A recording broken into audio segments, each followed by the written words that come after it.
Most people assume the secret to great Chinese cooking is in the sauce. It is not. The sauce is the last thing. And there's more. Today we are counting down 42 tricks from Chinese home cooks that you've never heard before. Let's see how many you already know, starting with number 42. Freeze your tofu before cooking it. Freezing extra firm tofu overnight and then thawing it collapses its internal water structure, leaving a spongy, honeycomb texture riddled with tiny pockets. Those pockets absorb braising liquid, sauce, and marinade the way a sponge absorbs water. Thaw completely, squeeze out the water, and cook. The result is tofu that actually tastes like whatever you cooked it in, instead of sitting beside it untouched. Number 41. Start pork bones in cold water, not boiling water. Chinese cooks put bones in cold water and bring everything to a boil together rather than dropping them into already boiling water. Cold water draws impurities out slowly as the temperature rises, pulling them into the water where they can be skimmed off. Boiling water seals the bone exterior immediately and traps everything inside. Same bones, same pot, dramatically cleaner broth. Number 40. Cook noodles with a chopstick across the pot. Lay a single wooden chopstick across the top of the pot when boiling noodles. It breaks the surface tension that causes foam to boil over. The bubbles hit the chopstick and collapse before they crest the rim. No more watching the pot, no more cleaning the stovetop. Here's something worth thinking about before we get to number 39. Almost everything on this list exists nowhere in any Western cookbook. Not because it is secret, but because Chinese home cooking lives in kitchens, passed person to person, embedded in motion rather than written in recipes. Number 39. Massage ground meat with water until it disappears. Did you know that you can make dumpling filling so juicy it practically bursts when bitten, just by stirring cold water into raw ground pork until it fully absorbs? This works because the proteins in ground meat bind water into the muscle structure when agitated in one direction, locking it in as juice that releases the moment the dumpling is bitten.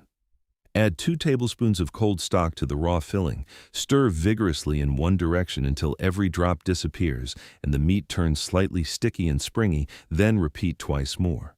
No water absorbed means no juice released. That step is the entire difference. Number 38. Add cornstarch directly to eggs before scrambling. Stir half a teaspoon of cornstarch into beaten eggs before they hit the pan.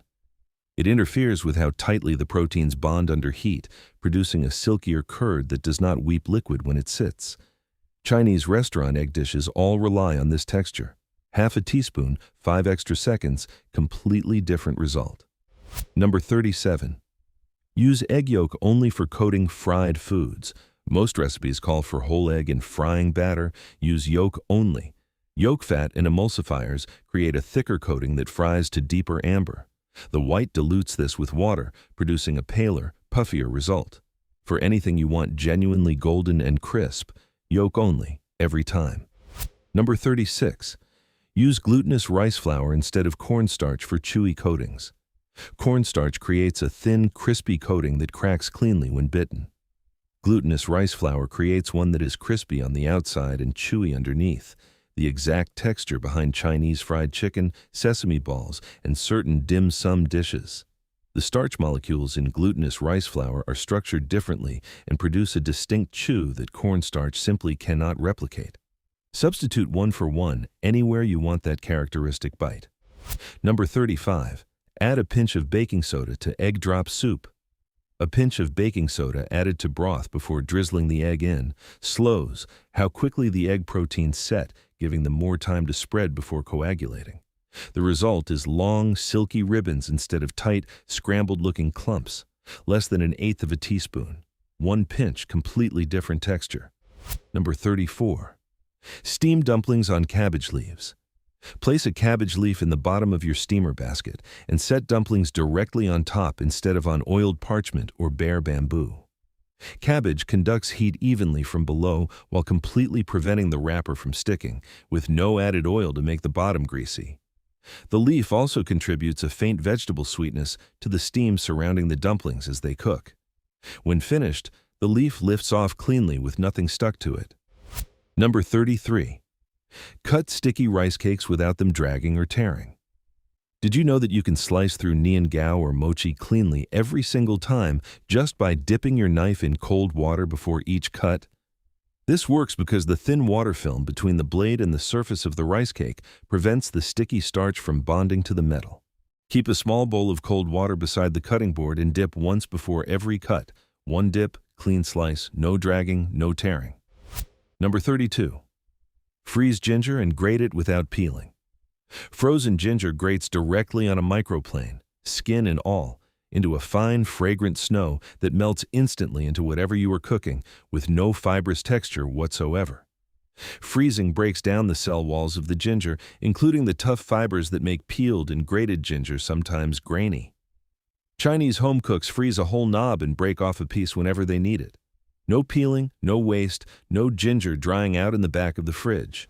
Number 31. Bloom doenjang in oil before adding garlic. Doenjang, fermented chili bean paste, goes into cold or barely warm oil first, fried alone for a full minute before garlic or ginger follows. The oil pulls the fat-soluble compounds out of the paste and distributes them through every drop of fat. Everything added afterward gets coated in that flavor. Added after aromatics, it never fully integrates. Number 30. Wrap the steamer lid in a towel. Wrap the lid of your bamboo or metal steamer in a dry kitchen towel before placing it over the pot. The cloth absorbs condensation that would otherwise drip back down onto steamed fish, dumplings, or egg custard, leaving wet spots and waterlogged surfaces on dishes where texture is everything. Chinese home cooks with thin metal lids do this automatically. The food comes out dry on top, properly steamed underneath, and visually clean rather than pockmarked with water. Number 29. Add sesame oil only after the heat is off. Sesame oil's flavor compounds evaporate almost entirely at cooking temperatures. Chinese cooks never cook with sesame oil, they finish with it. Turn the heat off, add sesame oil, toss once, plate immediately. Added during cooking, it is completely wasted. Added off heat, it coats every ingredient in its fragrance. This is why dishes finished in a Chinese kitchen smell like sesame oil, and the same dish made at home does not, even when the same amount was used. There is a pattern halfway through this list worth naming. Every technique has the same shape. Something gets added at the wrong time, to the wrong temperature, or to the wrong element. The gap between restaurant food and home cooking is almost always a timing problem, not an ingredient problem. Number 28. Use cold stock instead of water in dumpling dough. Replace the water in dumpling wrapper dough with cold chicken or pork stock. The gelatin and dissolved proteins in stock strengthen the gluten network as the dough rests, producing a wrapper that is thinner, more elastic, and noticeably more flavorful than plain water dough. The difference is subtle, raw, but clear after cooking. Stock dough wrappers carry a faint savoriness that makes the whole dumpling taste more complete before you even get to the filling. Number 27. Build lacquered color in Hong Shao roe in 30 seconds. Did you know that you can achieve the deep mahogany color of authentic red braised pork without cooking it for 3 hours? Just by burning a single sugar cube in a dry pan before anything else goes in? This works because burning sugar to the edge of bitter creates a caramel base that colors the entire braising liquid far deeper than dissolved sugar or rock candy could. Drop 1 sugar cube into a completely dry pan, let it melt and darken to deep amber, then immediately add a splash of Shaoxing wine to stop it before adding meat, aromatics, and liquid. Everything that follows picks up that color instantly. Number 26. Steep Sichuan peppercorns in warm oil for 20 minutes. Instead of blooming Sichuan peppercorns in high heat for 60 seconds, heat oil to around 200 degrees Fahrenheit, warm but not smoking, and steep whole peppercorns in it for 20 full minutes before straining. The slow, low-temperature infusion extracts hydroxy-alpha-sanshool, the numbing compound, far more completely than a fast, high-heat bloom does without burning the spice and introducing bitterness. The infused oil will make your lips go numb from a single teaspoon. That is how you know it worked. Number 25. Add black vinegar only at the very end, off heat. Black vinegar's layers of sweet, sour, malty, and smoky flavor evaporate almost entirely under heat, added in the final 10 seconds or directly into the bowl at the table. Cooked black vinegar tastes flat and simply sour. Off-heat black vinegar tastes like nothing else. Same bottle, Completely different result depending entirely on when it goes in. Number 24. Save tea egg braising liquid as a master stock. The liquid left from a batch of tea eggs is already a deeply developed stock. Strain it, refrigerate it, and use it as the base for the next braise. Replenished with fresh aromatics each time and used repeatedly, it develops a complexity impossible to achieve in a single session. The Chinese call this lu shui, a master sauce that gets better for years. Number 23. Char the scallion roots, not the stalks. When charring scallions for broth, most people char the green stalk because that is what recipe photos show. Chinese cooks char the root end, the hairy, tangled base most people trim and discard, in a dry pan until blackened. The root contains higher concentrations of the sulfur and allium compounds responsible for deep, savory charred onion flavor. Charred roots add more depth to a broth in 30 seconds than the same weight of charred green stalk. Save them and freeze them specifically for this. Number 22. Use fish sauce instead of adding more soy sauce. When a stir-fry sauce tastes flat and you reach instinctively for more soy sauce, try fish sauce instead. Fish sauce contains a different spectrum of amino acids than soy sauce, specifically higher levels of certain glutamates that read as a cleaner, more immediate umami. A teaspoon added to a one-dimensional sauce lifts and sharpens every other flavor without tasting like fish at all. Once cooked, Chinese cooks in coastal regions use it alongside soy sauce for exactly this layering effect, and most diners have no idea it is there. Number 21. Render chicken fat from the skin before cooking. Peel the skin off chicken thighs and render it in a dry pan until the fat releases. Use that fat instead of vegetable oil for the same dish. Chicken fat has a savory richness. Neutral oil cannot replicate, and using it to sear the same chicken it came from creates a depth that compounds on itself. Chinese cooks call it jiyu and treat it as precious. Not one trick past the halfway point has required an ingredient that costs more than what you already have. Chinese home cooking was built on scarcity, using every part of everything, wasting nothing, getting maximum flavor from minimum resources. Number 20. Add white pepper to the fat, never the liquid. Did you know that a single pinch of white pepper can either penetrate every bite of a dish or deliver almost nothing, depending entirely on what you add it to? White pepper's active heat compound is fat-soluble, not water-soluble. Stir it into hot oil or into a fatty element, ground pork, rendered lard, chicken fat, before any liquid enters the pan and it distributes through every bite. Add it directly to a water-based soup and it floats on top and delivers almost nothing. Same spice, same amount, completely opposite result. Number 19. Cook oyster sauce into the rice water. Stir a teaspoon of oyster sauce into the water in your rice cooker before starting the cycle. The rice absorbs it during cooking, resulting in grains that are subtly seasoned, slightly glossy, and noticeably more savory than plain white rice. It is invisible in the finished bowl, but immediately noticeable in how satisfying a plain bowl of rice suddenly tastes, particularly alongside simple steamed dishes where the rice itself needs to carry flavor. Number 18. Score garlic in a crosshatch before crushing. Make 2 shallow cuts across the flat face of a garlic clove in a crosshatch pattern before placing it under the flat of a cleaver to crush. The crosshatch fractures the cell walls across the entire face before the crushing pressure is applied, releasing more allicin, the compound responsible for garlic's sharp, pungent flavor, than crushing an unscored clove does. Allicin only forms when garlic cells rupture. More ruptures from the same clove means more flavor with no extra garlic needed. Number 17. Bloom the bean paste before the garlic every time. In any dish using doenjang, black bean paste, or fermented tofu. The paste goes into the oil first and cooks alone until darkened and fragrant before garlic or ginger follows. Bean pastes contain fermented proteins and sugars that need sustained contact with fat to fully release their flavor. Added after aromatics, they never bloom properly. This single sequencing change accounts for a significant portion of the flavor difference between restaurant mapo tofu and the version most people make at home. Number 16. Use Coca-Cola in red braised pork. Replace half the sugar and all the plain water in a traditional Hong Shao Roux recipe with full sugar cola.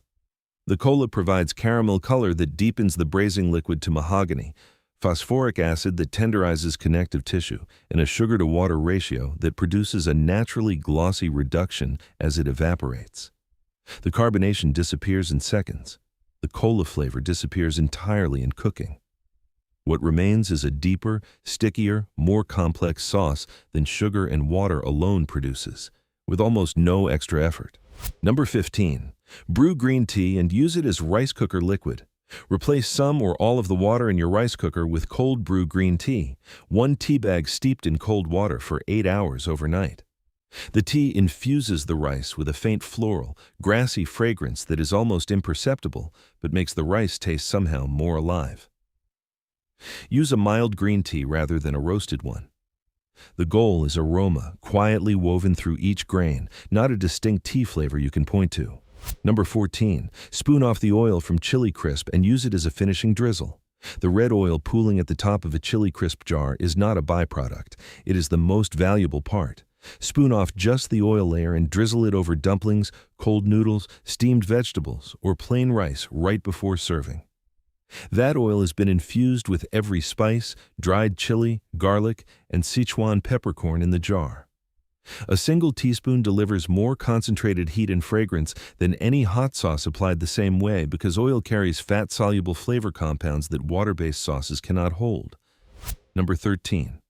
Add dried tangerine peel to beef braises. Chenpi or dried tangerine peel adds a subtle, bitter citrus complexity to long-cooked beef and pork that no other ingredient quite replicates. A few pieces added at the start of a braise and removed before serving lift the dish from heavy and one-dimensional to layered and bright. It does not taste like orange. It tastes like the dish has more dimensions than you can identify, which is exactly the effect it is meant to create. Find it at any Chinese grocery store. Number 12. Marinate hard-boiled eggs in leftover braising liquid. After a pork braise, submerge peeled hard-boiled eggs in the warm braising liquid and refrigerate overnight. The salt and soy sauce penetrate the egg white completely, turning it mahogany all the way through.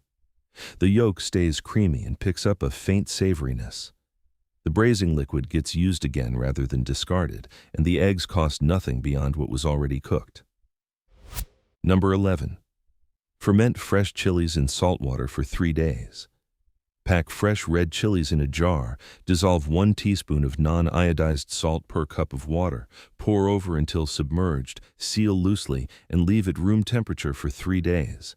The bacteria on the chili skin ferment the sugars, producing a bright, complex heat with depth that fresh or vinegar-pickled chilies cannot match, simultaneously sharp, tangy, and rounded rather than simply hot. The final 10 tricks are the hardest to find written down anywhere. Not because they are complicated, but because they are so embedded in how Chinese people cook that nobody thinks to explain them. Pay attention. Number 10. Use pureed onion to tenderize meat. Grate a quarter of a white onion into a paste and marinate any tough cut in it for 2 hours in place of Shaoxing wine. Raw onion enzymes break down muscle proteins, producing gentle tenderness while retaining more juice than baking soda methods. Rinse thoroughly before cooking to prevent onion sweetness in the finished dish. Number 9.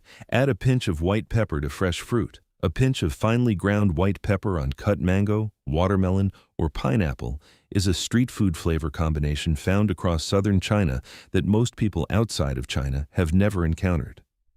White pepper's musky heat interacts with the natural sugars of ripe fruit in a way that amplifies the sweetness while adding warmth. Try it once. People cannot identify what is on the fruit, only that it tastes significantly more interesting than fruit alone. That confusion is exactly the point.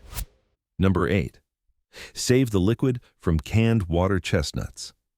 The liquid inside a can of water chestnuts is mildly starchy and slightly sweet from the chestnut's natural sugars. Add a splash to stir-fry sauces in place of plain water. The dissolved starch thickens the sauce naturally without an extra cornstarch slurry, and the sweetness balances salty soy sauce-heavy components without any visible sugar. Most people pour it directly down the drain without a second thought. Number 7. Rest fresh noodle dough in the freezer, not the fridge. Chinese cooks short on time put fresh noodle dough in the freezer for 10 minutes instead of the refrigerator for 30.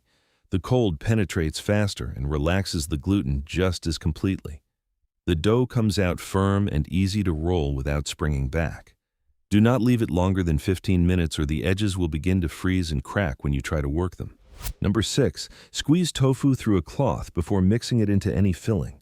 For any dumpling or wonton filling containing tofu, wrap crumbled tofu in a clean kitchen cloth and squeeze out as much moisture as possible before mixing it with anything else. Tofu is approximately 80% water. That water dilutes the seasoning and causes the dumpling to steam from the inside during cooking rather than developing any texture. Squeezed dry tofu absorbs seasoning completely and adds body to the filling without making it wet, loose, or bland. Number 5. Add 1 teaspoon of peanut butter to mapo tofu sauce. Did you know that you can make mapo tofu sauce taste richer and more complete without adding any heat, salt, or umami, just by dissolving 1 teaspoon of smooth peanut butter into the sauce before the tofu goes in? This works because the fat in peanut butter cushions the sharpness of the doubanjiang and softens the aggressive edge of the Sichuan peppercorn heat, creating a sauce that feels rounded and full rather than one-dimensional. The peanut flavor disappears entirely in cooking. Nobody will be able to identify it. They will only notice that the sauce is better than it was before. Number 4. Use the entire scallion, including the roots. The roots of a scallion, the hairy white threads at the base that every recipe instructs you to trim and discard, are the most concentrated part of the plant for allium flavor compounds. Save them in a bag in the freezer and add to stocks, braising liquids, and chili oil infusions. A handful of frozen scallion roots produces a deeper, more rounded onion flavor than the same weight of the white or green part. They cost nothing because they were already in your hand before you threw them away. Number 3. Drop ice cubes into the wok when making scrambled eggs. Drop 2 ice cubes into the wok with beaten eggs over medium-low heat and keep everything moving. The ice creates steam that puffs the curds while keeping the temperature low enough to prevent overcooking at the edges. The result is the largest, most pillowy scrambled egg curd you have ever made on a stovetop. The ice is gone before the eggs finish. The texture it created is not. Number 2. Use a mix of rendered chicken fat and neutral oil for fried rice. Render the skin from 2 chicken thighs in a dry pan, then combine that fat with your regular cooking oil before making fried rice. Chicken fat coats each grain with a savory richness neutral oil does not have. No amount of extra soy sauce or sesame oil replicates it. This is the difference between fried rice that is good and fried rice that is unforgettable. Number 1. The most powerful trick on this entire list: never stop moving. Chinese cooks never put food in the wok and walk away. The moment you stop, the temperature drops, steam builds, and the sear disappears in seconds. Wok hei, the glossy sauce coat, the separate grains of fried rice, all of it evaporates the instant you go still. Every trick on this list works because of this one.